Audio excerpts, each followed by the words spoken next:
Welcome to the bird media. నేను మీ పవన్ కృష్ణమూర్తి.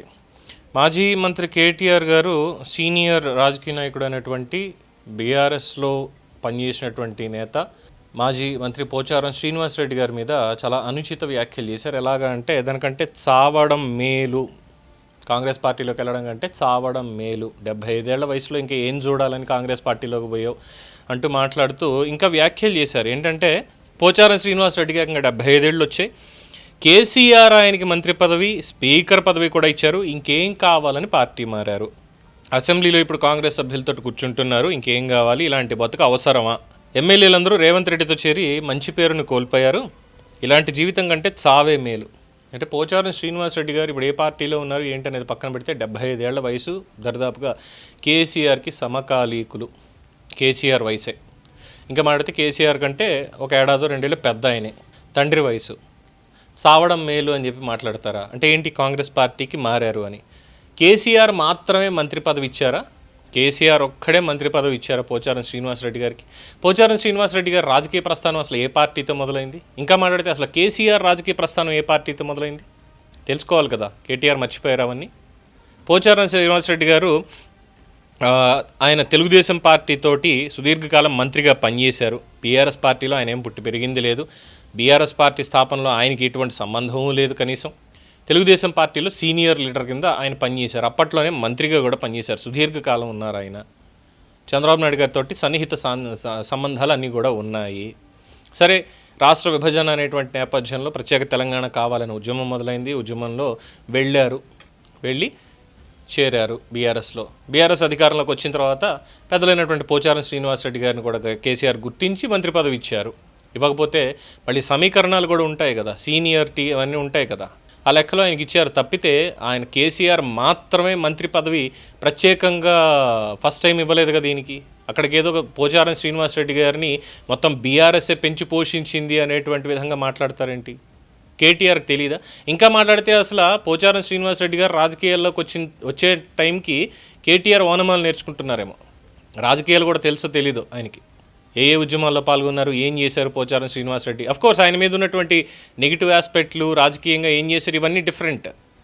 ఆయనకున్నటువంటి రాజకీయ పలుకుబడితోటి ఎవరెవరిని ఏ విధంగా తొక్కేశారు, లేదంటే ఆయన అధికారాన్ని దేనికోసం వాడుకున్నారు, లేదంటే ఆయన అధికారాన్ని వేరే వాళ్ళు ఎలా వాడుకుని ఇంకా వేరే వ్యాపారస్తుల్ని లేదంటే ఇతరత్ర ఉన్నటువంటి వాళ్ళని ఏ విధంగా అణగదొక్కేశారు, అన్యాయం పాలు చేశారు, ఇవన్నీ స్టోరీలు ఉన్నాయి. వాస్తవాలు, దానికి సంబంధించిన ఆధారాలు అన్నీ కూడా ఉన్నాయి. అది పక్కన పెట్టినట్టయితే అసలు ఆ వయసులో ఆయన్ని దీనికంటే చావడం మేలు అంటే అన్యాపదేశంగా కేసీఆర్కి కూడా కేటీఆర్ ఇదే సూచన చేస్తున్నారు అనుకోవాలా? ఆయన ఉద్దేశించి ఇదే మాట అన్నారు అనుకోవాలా? ఎందుకంటే కేసీఆర్ కూడా సుదీర్ఘంగా తెలుగుదేశం పార్టీలోనే మంత్రిగా పనిచేసినటువంటి వ్యక్తి. ఆ తర్వాత ప్రత్యేకంగా 2000 సంవత్సరంలో బయటకు వచ్చేశారు ప్రత్యేక తెలంగాణ కావాలి అంటూ. అంటే రెండోసారి క్యాబినెట్లో మంత్రి పదవి ఆయనకి ఇవ్వలేదు అన్నటువంటి దాంట్లో కేసీఆర్కి మంత్రి పదవి రాలేదు. దాంతో అలిగారు, బయటకు వచ్చారన్నటువంటి తెలుగుదేశం పార్టీ నేతలు చెప్తారు. అందుకే వచ్చింది ఇదంతా కూడా, ఆయన వేరు కొంపట పెట్టుకున్నాడు తప్పితే ఏమీ లేదు అని. ఆ తర్వాత 14 ఏళ్ల పాటు సుదీర్ఘంగా అటు కేంద్రంలో కాంగ్రెస్ తోటి పొత్తు పెట్టుకుని మరీ కేంద్రంలో మంత్రి పదవి కూడా చేశారు కదా, కార్మిక శాఖ మంత్రిగా. మరి అప్పుడు ఇన్ని రాజకీయ పార్టీలు మార్చినటువంటి కేసీఆర్ గారును పోచారం శ్రీనివాసరెడ్డి గారు ఈక్వల్ అయినప్పుడు చేసింది తప్పే ఉంది? 75 ఏళ్ల వయసులో ఇంకేం చూడాలని, ఆయనకి ఏం చూడాలనుందో, ఎందుకోసం వెళ్ళారో మీకు తెలీదు. మీరు ఓడిపోయి ఉన్నారు, ప్రతిపక్షంలో ఉన్నారు. సరే, ఇప్పుడు అధికార పక్షంలో ఉండాలని ఆయన అనుకున్నారు, వెళ్ళి ఉండొచ్చు. ఇది పరిపాటే కదా. ఆ రోజు బీఆర్ఎస్ గెలిచినప్పుడు, అదే అప్పుడున్నటువంటి టీఆర్ఎస్ గెలిచినప్పుడు తెలుగుదేశం పార్టీ నేతలను ఏ విధంగా పార్టీలో లాక్కున్నారు, ఇదంతా కూడా అందరికీ తెలిసిందే. ఎటువంటి వ్యక్తుల్ని లాక్కున్నారు అనేది. ఉద్యమ నేపథ్యం లేని అసలు తెలంగాణ ఉద్యమాన్ని కూడా కనీసం పట్టించుకొని ప్రత్యేక తెలంగాణ అవసరం లేదు, సమైక్యంగానే రాష్ట్రం ఉండాలి అని చెప్పి కోరుకున్నటువంటి నేతలందరినీ కూడా తీసుకెళ్ళి పక్కన కూర్చోబెట్టుకున్నారు. మరి అప్పుడు తెలియలేదా పోచారాన్ని విమర్శించాలి అన్నటువంటిది? లేదంటే కేసీఆర్ ఎక్కడి నుంచి వచ్చాడు అనేటువంటిది ఆయన గుర్తులేదా కేటీఆర్ గారికి? ఇది అడుగుతున్నారు చాలామంది. గుర్తులేనప్పుడు, లేదంటే అసలు అవగాహన లేనప్పుడు, పరిపక్వత లేనప్పుడు పెద్దవాళ్ళ గురించి మాట్లాడేటప్పుడు జాగ్రత్తగా మాట్లాడాలి కదా. ఇప్పటికైంది సరిపోదా ఆ రోజు మాట్లాడినటువంటి దానికి? చంద్రబాబు నాయుడు గారు అరెస్ట్ సమయంలో నిరసనలు చేయకూడదు, చేసి లాఠీ చార్జ్ చేస్తాం, ఇది చేస్తాం అని చెప్పి ఆంక్షలు విధించినప్పుడు ఆయన వయసుని, ఆయన సీనియారిటీని, దేశంలో ఆయనకున్నటువంటి పలుకుబడిని, వీటన్నిటిని గుర్తుపెట్టుకుని మాట్లాడాలి కదా. రాజకీయంగా వ్యత్యాసాలు ఉంటే ఉండొచ్చు, విభేదాలు ఉంటే ఉండొచ్చు, కానీ మాట్లాడే ముందు ఏం చేస్తున్నాం అనేది ఉండాలి కదా. దానికి ఇప్పటికీ కూడా కోలుకోలేకపోతున్నారు కదా. మరి గుర్తులేదా అని చెప్పని అడుగుతున్నారు.